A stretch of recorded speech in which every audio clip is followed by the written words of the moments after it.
Anganwadi sisters అందరికీ నమస్కారం. ఈ రోజు అంగన్వాడీ వార్తలకి స్వాగతం. ఇంకా ఎవరైనా సబ్స్క్రైబ్ చేసుకోకపోతే వెంటనే సబ్స్క్రైబ్ చేసుకోండి. వీడియోస్ అయితే లైక్ చేస్తూ ఉండండి. ఇక వివరాలకెళ్తే మహిళా శిశు సంక్షేమ శాఖలో గ్రేడ్ 1 సూపర్వైజర్ అంటే ఎక్స్టెన్షన్ ఆఫీసర్ గ్రేడ్ 1 పోస్టుల భర్తీకి జనవరి 6, 7వ తేదీల్లో రాత పరీక్ష అయితే ఉంటుంది. మరి మహిళాభివృద్ధి శిశు సంక్షేమ శాఖలో ఎక్స్టెన్షన్ ఆఫీసర్ సూపర్వైజర్ గ్రేడ్ 1 పోస్టుల భర్తీకి ఈ నెల 6, 7 తేదీల్లో computer based recruitment test CBRT మోడ్లో రాత పరీక్ష నిర్వహిస్తున్నట్టు తెలంగాణ పబ్లిక్ సర్వీస్ కమిషన్ అయితే శుక్రవారం ఓ ప్రకటనలో పేర్కొన్నది. ఆల్ టికెట్లు TGPSC వెబ్సైట్లో అందుబాటులో ఉన్నాయని వాటిని డౌన్లోడ్ చేసుకోవాల్సిందిగా అభ్యర్థులకు సదరు ప్రకటనలో సూచించింది. మరి మామూలుగా అయితే అంగన్వాడీ టీచర్లకి గ్రేడ్ 2 సూపర్వైజర్గా ప్రమోషన్ ఇస్తారు. కొన్ని పోస్టులు ప్రమోషన్ ద్వారా ఇస్తారు. ఈ ఎక్స్టెన్షన్ TGPSC ద్వారా నిర్వహించే పోస్టులు మాత్రం డిగ్రీలో home science, sociology, food and technology ఈ విధంగా కొన్ని స్పెషల్ కోర్సులతో డిగ్రీ పూర్తి చేసిన వారు మరి డైరెక్ట్గా నిరుద్యోగ మహిళలు మాత్రమే ఎగ్జామ్ రాసుకోవడానికి అవకాశం ఉంటుంది. కాబట్టి ఇది మన అంగన్వాడీ టీచర్లకి ఎలాంటి సంబంధం లేనటువంటి ఎగ్జాము. ఈ ఎగ్జామ్ అయితే జనవరి 6, 7 తేదీల్లో ఉంటుంది. దీనికి సంబంధించి ఇంకెవరైనా అంగన్వాడీ టీచర్లు కూడా నెక్స్ట్ టైం నోటిఫికేషన్ వస్తే రాసుకోవడానికి మరి మీ ఏ కోర్స్ డిగ్రీలో ఏ కోర్సులు మరి చదవాలి, ఓపెన్ డిగ్రీ కూడా చదువుకోవచ్చు. కాబట్టి అలాంటి కోర్సులపై కూడా నేను మన ఛానల్లో వీడియోస్ చేస్తాను. తర్వాత మన ఛానల్ని ఫాలో అవుతూ ఉండండి, సబ్స్క్రైబ్ చేసుకోండి. ఇంకో విషయం చూస్తే అంగన్వాడీల్లోనూ గంట మోగించాలి, అధికారులు చర్యలు తీసుకోవాలి. సీతక్క అంగన్వాడీల పనితీరుపై అధికారులతో సమీక్ష అంటూ ఇక్కడ న్యూస్ అయితే హైలైట్ కావడం జరిగింది. పాఠశాలల్లో మాదిరిగానే అంగన్వాడీ కేంద్రాల్లోనూ ఉదయం 9 గంటలకు గంట మోగించాలని, అందుకు సంబంధించి జిల్లా వెల్ఫేర్ అధికారులు చర్యలు తీసుకోవాలని మహిళా శిశు సంక్షేమ శాఖ మంత్రి సీతక్క ఆదేశించారు. అంగన్వాడీల పురోగతి పనితీరుపై శుక్రవారం అధికారులతో సమీక్ష నిర్వహించారు. ఈ సందర్భంగా మంత్రి మాట్లాడుతూ అంగన్వాడీలకు సొంత భవనాల నిర్మాణం చేయాలని, తాగునీటి కనెక్షన్లు త్వరగా పూర్తి చేయాలని ఆదేశించారు.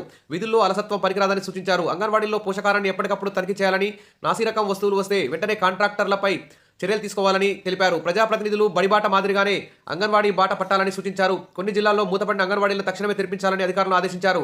కార్యక్రమంలో మహిళాభివృద్ధి corporation chairperson Bandru Shobha, tourism corporation chairman Patel Ramesh Reddy, మహిళా శిశు సంక్షేమ శాఖ కార్యదర్శి అనితా రామచంద్రన్, డైరెక్టర్ కాంతి వెస్లీ తదితరులు అయితే పాల్గొనడం జరిగింది.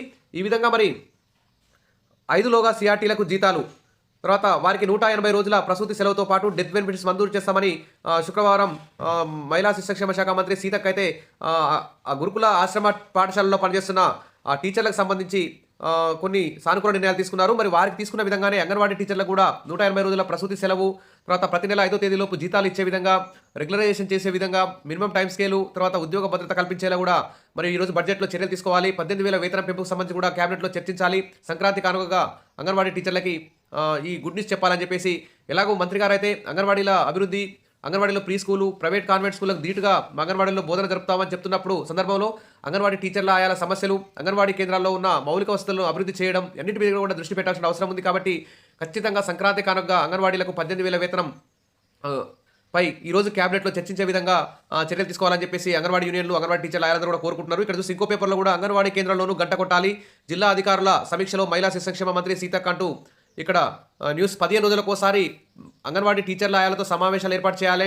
ప్రజాప్రతినిధులు కూడా అంగన్వాడీలను తరచుగా సందర్శించాలి. తర్వాత కలెక్టర్లు, ఇతర అధికారులు కూడా అంగన్వాడీలు సందర్శించాలి, తనిఖీలు చేయాలని చెప్పేసి ఆదేశాలు జారీ చేస్తున్న సందర్భంలో మరి ఫస్ట్ అంగన్వాడీ టీచర్ల ఆయాలకు ఉన్నటువంటి ఫ్రీ కరెంటు, ఫ్రీ గ్యాస్ కూడా సప్లై చేసే విధంగా చూడాలి. పెండింగ్ బిల్స్ లేకుండా చూడాలి. నాణ్యమైన ఎగ్స్, నాణ్యమైన సరుకులు సప్లై చేయాలి. టైంకు జీతాలు ఇవ్వాలి. జీతాలు కూడా పెంచాల్సిన అవసరం ప్రభుత్వం మీద ఉంది. కాబట్టి వెంటనే ఈ క్యాబినెట్ సమావేశంలోనే సంక్రాంతి కానుక అంగన్వాడీ టీచర్ల ఆయాల కోరికలు తీరుస్తారని చెప్పి ICDS శాఖ మంత్రి మీద అందరూ ఆశలు పెట్టుకుని ఎదురు చూస్తున్నారు. మరి అప్డేట్ రాగానే అందిస్తాను. తప్పకుండా సబ్స్క్రైబ్ చేసుకోండి, వీడియోస్ అయితే లైక్ చేస్తూ ఉండండి. Thank you.